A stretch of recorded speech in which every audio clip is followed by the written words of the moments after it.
Did you know that June 6th, i.e. today at the time of recording, is International Home Birth Day? So what if your birth didn't have to feel clinical or didn't have to feel rushed, but instead you feel sacred, supported, and designed just for you? Today, I've collaborated with a traditional midwife from America.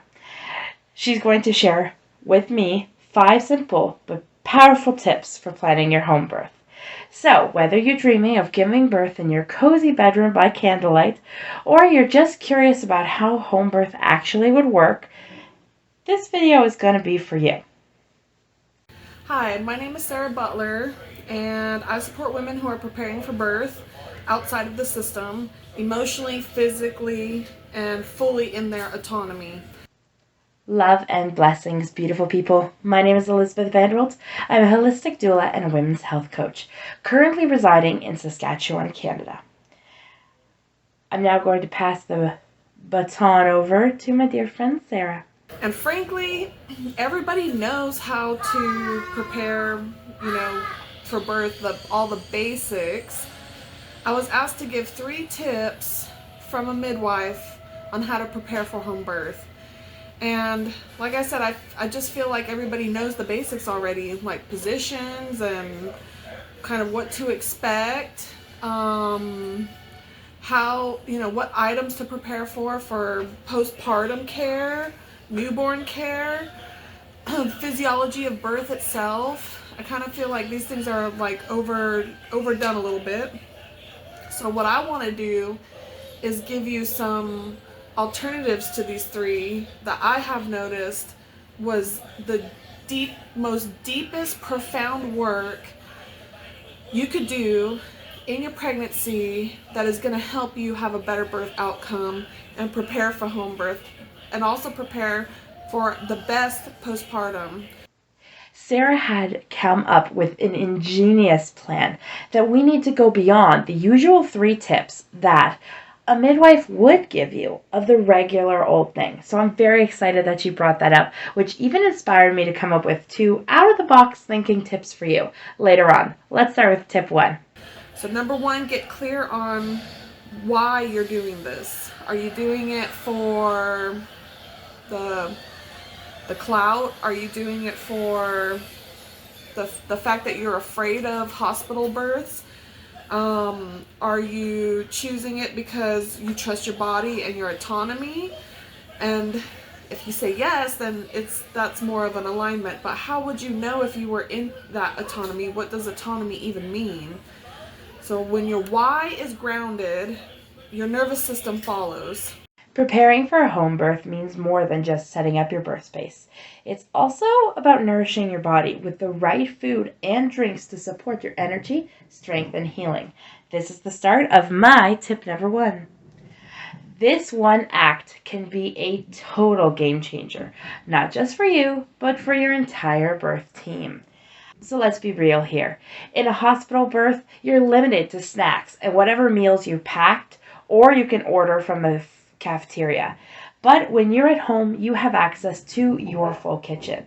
That means warm, freshly made food, your favorite snacks, and the ability to eat what you actually want and need in that moment. So take full advantage of that. Here's the tip. Prep a few freezer-friendly meals, easy snacks, and hydration options ahead of time. Think of it like packing your birth bag, except your kitchen's the bag. The goal is to fuel your body through the different stages of labor and then have warm, healing meals ready to go for postpartum when you won't want to cook. So let's break this down.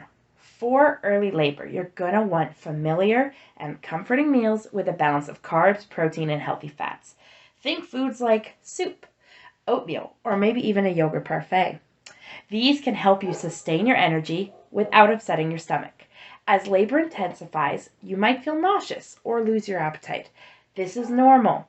This is when having quick energy foods like fruits and dates or energy balls really helps. And you're going to want to sip on coconut water or another type of electrolyte drink between contractions so that you can stay hydrated all while fueling your muscles. And don't forget your birth team. While it's not your job to feed everyone, Trust me, I'm not saying that.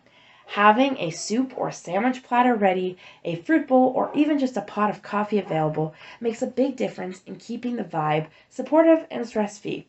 And it might also be even beneficial if you have someone on your team designated towards food. Once baby is here, your body is going to enter a full-on healing mode. That's when you're going to want broth-based soups, stews, and protein-rich, one-handed snacks like muffins or egg bites. They're going to become your best friend. These are easy to digest. They help you replenish nutrients that are lost during birth. And it can also help support your milk production if you're nursing. So, what's the real-life strategy? Making food preparation a key part of your home birth plan. Prep now so your future self isn't scrambling, or as I like to say, hangry. Set aside a few hours in the weeks leading up to your birth to freeze soups, bake muffins, mix up energy bites, and stock your fridge with nourishing, easy-to-grab foods. You'll thank yourself later. Trust me. P.S. There are people like myself who actually come and help you cook at your house. Just look to see if we're available in your area. Number 2, unpack the noise before Labor Day. So you can't bring everyone's opinions to your birth space.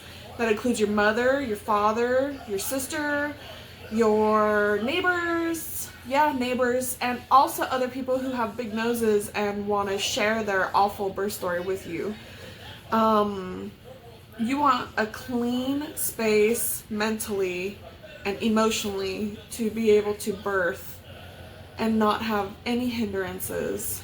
That birth space and that energy, the spirit that you bring into it is vitally important. So here's my tip number 2. You're going to want to plan a home birth while you've got other kids in the house. First off, you're amazing. Second, it's absolutely okay and very wise to plan for a little extra help with the little ones. Even though you're giving birth in the comfort of your own home, having older children around doesn't mean it'll all just fall into place. And that's not a bad thing. It just means it's time to lovingly delegate.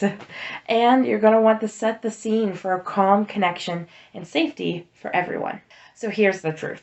Your birth partner is going to be all in with you.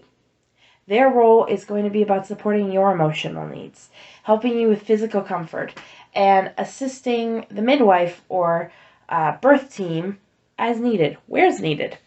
So that means they likely won't be available to tend to snacks, questions, or emotional wobbles from our little ones, no matter how much we love them. And right after baby arrives, you'll both be deeply set in that golden hour. And you're going to want to spend that time bonding, resting, and definitely healing. So here's the tip. Create a sibling support plan. This could be a trusted friend, a sibling doula, a family member, or maybe even a postpartum doula who's just there for your children. Think ahead. What would actually help you feel peaceful? Would you like your older children to be present for some of your labor or only after the baby is born? Would it feel grounding for them to pop in and give you a kiss between contractions?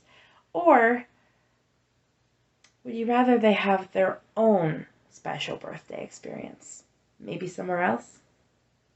Some families love the idea of siblings meeting their baby, brother or sister, right away, while others prefer to wait until, you've had a moment to ground and settle yourself with that new addition to your family. Both are valid, but you get to choose in the end. Here are a few things to consider and plan for. Will they stay in the house during the birth or go on a fun little outing? Do you want them to have special activities set up, like watching movies, crafts, or baking, or maybe even their own type of sibling birthday box? Who is going to explain things to them if they hear you vocalizing, or maybe they even sense something is intense or off? When will they be invited in to meet the baby? And what tone or message do you want that moment to have? Make your intentions clear, even if it feels silly. Write a list. For whoever is supporting your children, include things like favorite snacks, nap time tips, or how to talk about birth sounds, and exactly when you'd like them brought in or not brought in. That clarity helps everyone feel secure, especially your children. And remember, this isn't about controlling every moment. It's just not possible. It ain't happening. It's about setting up your space so that you can surrender to the work of birth, all while knowing your children are nurtured and safe. And if this is your first home birth, you're probably like, I've got now tips for the next time, because you're building a beautiful memory for your family. So let it be held with care, regardless of by yourself or with other children. Number 3, do all the internal work, not just logistic stuff. I help my clients heal internally first, and then birth outcomes. They're better. These birth outcomes are so much better. Babies are being put into different positions because of the ability of internal healing. It doesn't sound like it would work, or it's woo-woo or whatever, but it's actually like there is a mind and womb connection. And when our emotions are all toiled up, so is everything in our womb.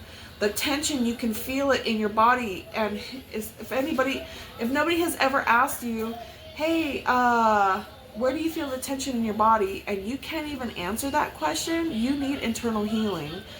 God will point you in that direction of where you need to go in order to get that healing from.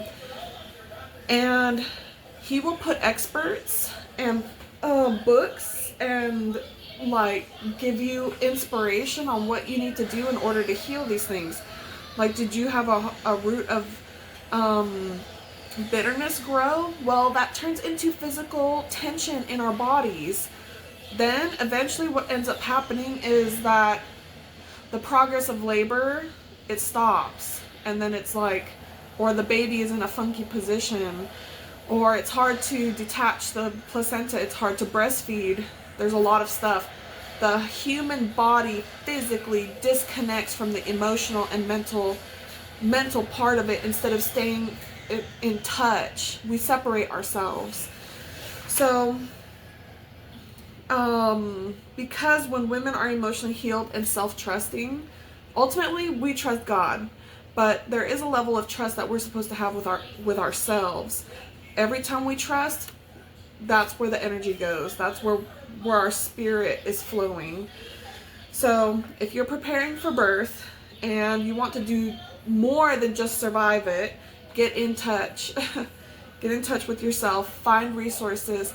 Find people, experts who can help you walk and be guided into a transformation, rather than just guessing and trying to figure it out all on your own. You don't need to do that. You may not see it right now, but great things are happening, especially if you're planning a home birth.